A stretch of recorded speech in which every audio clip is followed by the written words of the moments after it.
bringing you the news and information you need from the people making a difference. This is Comcast Newsmakers.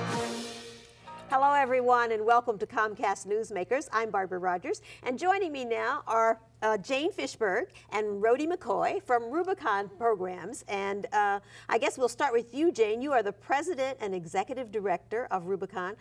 What is Rubicon Programs? Thanks, Barbara. So Rubicon Programs works in partnership with very low-income people to help them achieve financial independence.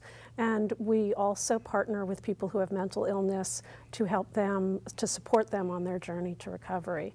And we do all of this through providing employment, housing, counseling, and legal services. We serve about 4,000 people a year throughout the East Bay. We've been in business for 37 years. Yeah, you have quite a track record. Yeah, we were very pleased about that, and we're based in Richmond. And we help people who have barriers to achieving their goals, which can include homelessness, unemployment, and folks who have counseling and legal service needs.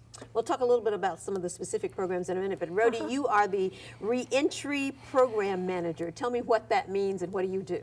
Well, I'm the program manager of a program that's specifically designed for men and women in Alameda County that are on parole, okay?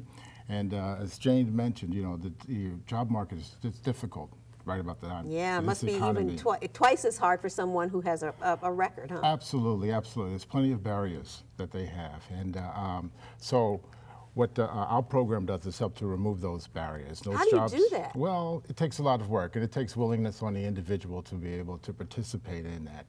And typically, people have to take a look at their values and what's important in their life. Look at the consequences of those values and those behaviors that drive those values.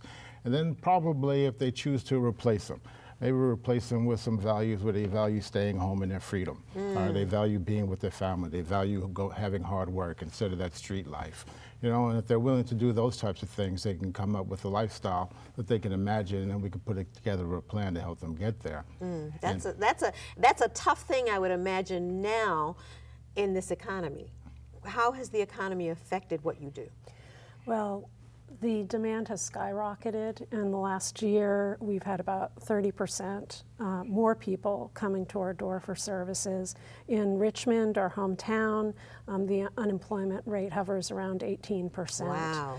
And we've served people who are homeless for a very long time, and at the same time we're seeing kind of a new demographic of homeless people, people who have been homeowners, who've fallen prey to unfortunate lending practices and whose homes are in foreclosure, and they become homeless. So we're really striving to meet the needs of all the folks who come to our door for services.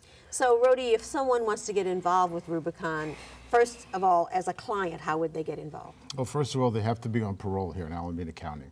And then they would talk to our parole officer, because this is a collaborative relationship with with California Department of Rehabilitation and Corrections. So we work closely with the parole officers. That would be the first step. Let the parole officer know that they need some job search help and job readiness and barrier removal services. And a parole officer would send a referral to my office, and then we'd bring the gentleman in or the woman in for an interview and orientation. And what about if people want to get involved in helping Rubicon programs?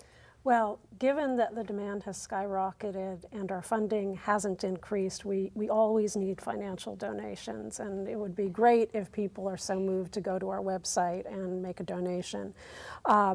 So that is a key need that we have. A donation of $250 can make a huge difference in helping to move either one of the folks Rhody serves or one of the people we serve who may not have been incarcerated but who are now homeless, to get job counseling, help them get them to that first interview, legal services, et cetera. Well, that's a good place to leave it, with people being able to donate. Thank you so much, both of you, for being here with me.